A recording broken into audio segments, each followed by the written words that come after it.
ओम श्री गणेशाय नमः। श्री जानकी वल्लभो विजयते। ओ मुनि तव चरण देखी कह राउ, कही न सकऊँ निज पुण्य प्रभाउ। राम सिया राम जय जय राम। राम सिया राम जय जय राम। सुंदर श्याम गौर दो भ्राता, आनंद हो के आनंद दाता। राम सिया राम जय जय राम। राम सिया राम जय जय राम। अर्थात राजा ने कहा, हे मुनि, आपके चरणों के दर्शन कर मैं अपना पुण्य प्रभाव कह नहीं सकता। ये सुंदर श्याम और गौरवर्ण के दोनों भाई आनंद को भी आनंद देने वाले हैं। इनकी आपस की प्रीति बड़ी पवित्र और सुहावनी है, वह मन को बहुत भाती है, पर वाणी से कही नहीं जा सकती। विधेय यानी जनक जी आनंदित होकर कहते हैं, हे नाथ सुनिए, ब्रह्म और जीव की तरह इनमें स्वाभाविक प्रेम है। राजा बार बार प्रभु को देखते हैं, दृष्टि वहां से हटना ही नहीं चाहती। प्रेम से शरीर पुलकित हो रहा है और हृदय में बड़ा उत्साह है। फिर मुनि की प्रशंसा करके उनके चरणों में सिर नवाकर राजा उन्हें नगर में लिवा चले। एक सुंदर महल जो सब समय सभी ऋतुओं में सुखदायक था, वहां राजा ने उन्हें ले जाकर ठहराया। तदंतर सब प्रकार से पूजा और सेवा करके राजा विदा मांगकर अपने घर गए।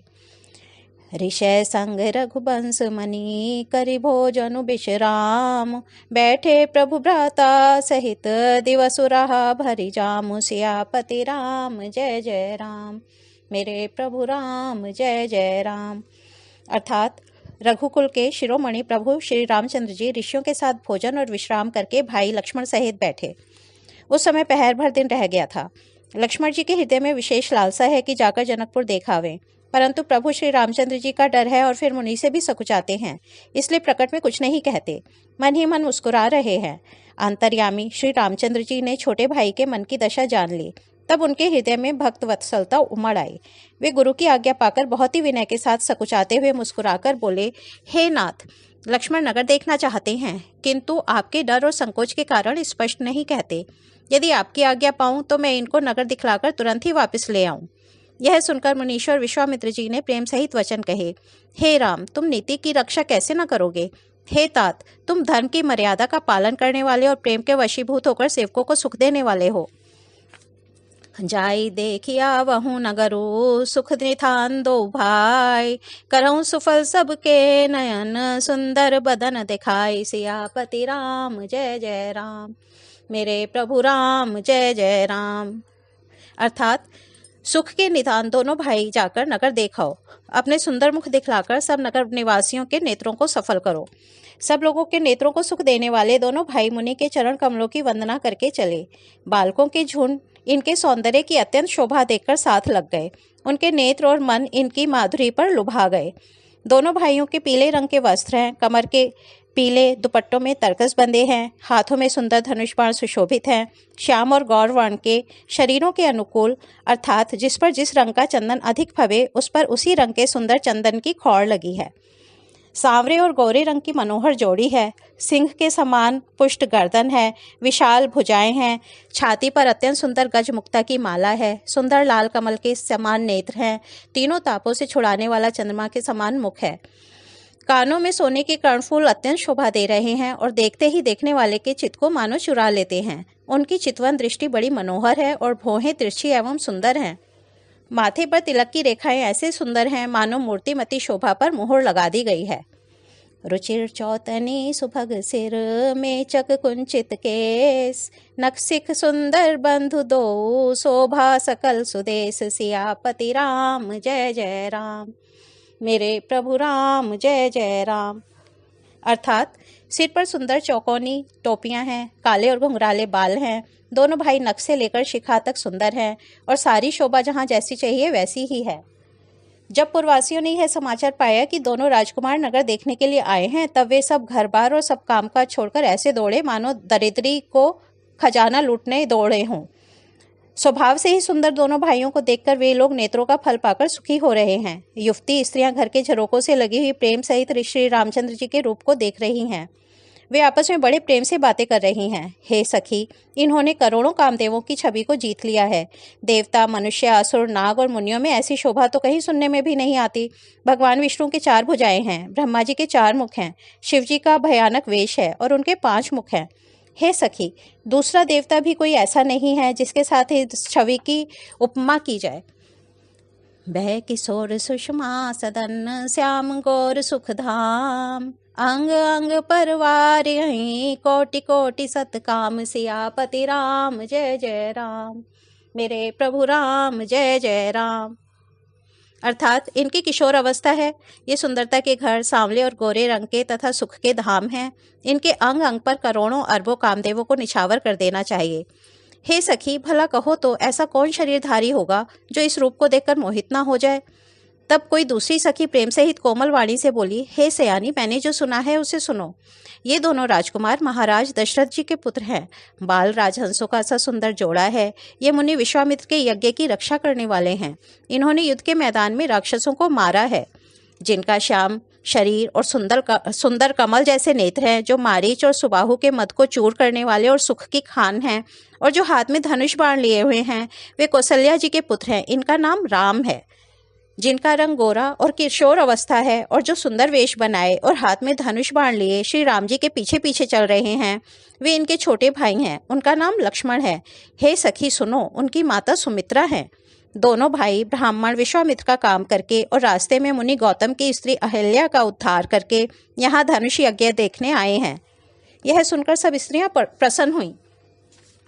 श्री रामचंद्र जी की छवि देखकर कोई एक दूसरी सखी कहने लगी, यह वर जानकी के योग्य है। हे सखी, यदि कहीं राजा इन्हें देख ले तो प्रतिज्ञा छोड़कर हठपूर्वक इन्हीं से विवाह कर देंगे। किसी ने कहा, राजा ने इन्हें पहचान लिया है और मुनि के सहित इनका आदरपूर्वक सम्मान किया है। परंतु हे सखी, राजा अपना प्रण नहीं छोड़ता। वह होनहार के वशीभूत होकर हठपूर्वक अविवेक का ही आश्रय लिए हुए हैं। प्रण पर अड़े रहने की मूर्खता नहीं छोड़ता। कोई कहती है, यदि विधाता भले हैं और सुना जाता है कि वे सबको उचित फल देते हैं, तो जानकी जी को यही वर मिलेगा। हे सखी, इसमें संदेह नहीं है। जो दैवयोग से ऐसा संयोग बन जाए तो हम सब लोग कृतार्थ हो जाएं। हे सखी, मेरे तो इसी से इतनी अधिक आतुरता हो रही है कि इसी नाते कभी ये यहाँ आवेंगे।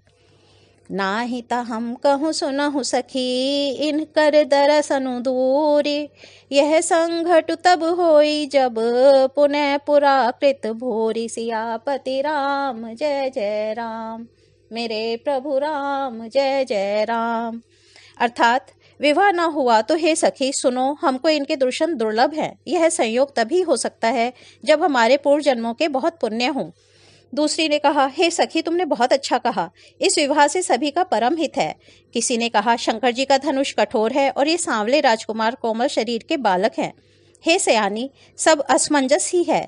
यह सुनकर दूसरी सखी कोमल वाणी से कहने लगी, हे सखी, इनके संबंध में कोई कोई ऐसा कहते हैं कि ये देखने में तो छोटे हैं पर इनका प्रभाव बहुत ही बड़ा है। जिनके चरण कमलों की धूलि का स्पर्श पाकर अहिल्या तर गई, जिसने बड़ा भारी पाप किया था, वे क्या शिवजी का धनुष बिना तोड़े रहेंगे? इस विश्वास को भूलकर भी नहीं छोड़ना चाहिए। जिस ब्रह्मा ने सीता को संवार कर बड़ी चतुराई से रचा है, उसी ने विचार कर सांवला वर भी रच रखा है। उसके ये वचन सुनकर सब हर्षित हुई और कोमल वाणी से कहने लगी, ऐसा ही हो। हिय हर्षहि बरिषहि सुमन, सुमुखी सिलोचनि ब्रेंद, जाहि जहाँ जह बंधु दो, तह तह परमानंद, सियापति राम जय जय राम, मेरे प्रभु राम जय जय राम। अर्थात सुंदर मुख और सुंदर नेत्रों वाली स्त्रियां समूह की समूह हृदय में हर्षित होकर फूल बरसा रही हैं। जहाँ जहाँ दोनों भाई जाते हैं वहाँ वहाँ परम आनंद छा जाता है। दोनों भाई नगर के पूरब ओर गए, जहाँ धनुष यज्ञ के लिए रंगभूमि बनाई गई थी। बहुत लंबा चौड़ा सुंदर ढाला हुआ पक्का आंगन था, जिस पर सुंदर और निर्मल वेदी सजाई गई थी। चारों ओर सोने के बड़े बड़े मंच बने थे, जिन पर राजा लोग बैठेंगे। उनके पीछे समीप ही चारों ओर दूसरे मचानों का मंडलाकार घेरा सुशोभित था। वह कुछ ऊंचा था और सब प्रकार से सुंदर था।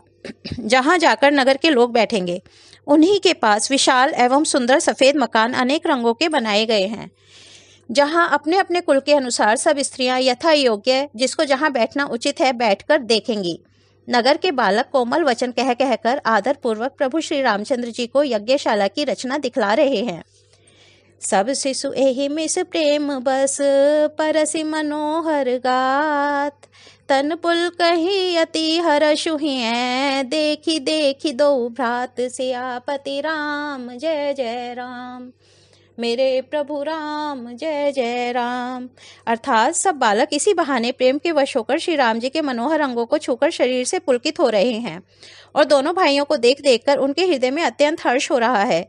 श्री रामचंद्र जी ने सब बालकों को प्रेम के वश जानकर यज्ञ भूमि के स्थानों की प्रेम पूर्वक प्रशंसा की।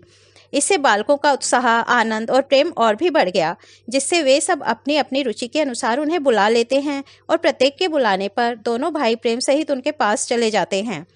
कोमल, मधुर और मनोहर वचन कहकर श्री राम जी अपने छोटे भाई लक्ष्मण जी को यज्ञ भूमि की रचना दिखलाते हैं, जिनकी आज्ञा पाकर माया लव निमेष पलक गिरने के चौथाई समय में ब्रह्मांडों के समूह रच डालती है। वही दीनों पर दया करने वाले श्री राम जी भक्ति के कारण धनुष यज्ञशाला को चकित होकर देख रहे हैं। इस प्रकार सब विचित्र रचना देखकर वे गुरु के पास चले। देर हुई जानकर उनके मन में डर है। जिनके भय से डर को भी डर लगता है, वही प्रभु भजन का प्रभाव, जिसके कारण ऐसे महान प्रभु भी भय का नाश करते हैं, दिखला रहे हैं। उन्होंने कोमल, मधुर और सुंदर बातें कहकर बालकों को जबरदस्ती विदा किया। सब है सप्रेम बिनीत अति, सकुच सहित दो भाई। गुरुपद पंकज नाई सिर, बैठे आय सुपाई। सियापति राम जय जय राम। मेरे प्रभु राम जय जय राम। अर्थात फिर भय, प्रेम, विनय और बड़े संकोच के साथ दोनों भाई गुरु के चरण कमलों में सिर नवाकर आज्ञा पाकर बैठे। हो मंगल भवन अमंगल हारी, द्रबहु सो दशरथ अजिर बिहारी। राम सिया राम जय जय राम। राम सिया राम जय जय राम। आज बालकांड को यही विराम देते हैं, कल इसके आगे बढ़ेंगे। धन्यवाद।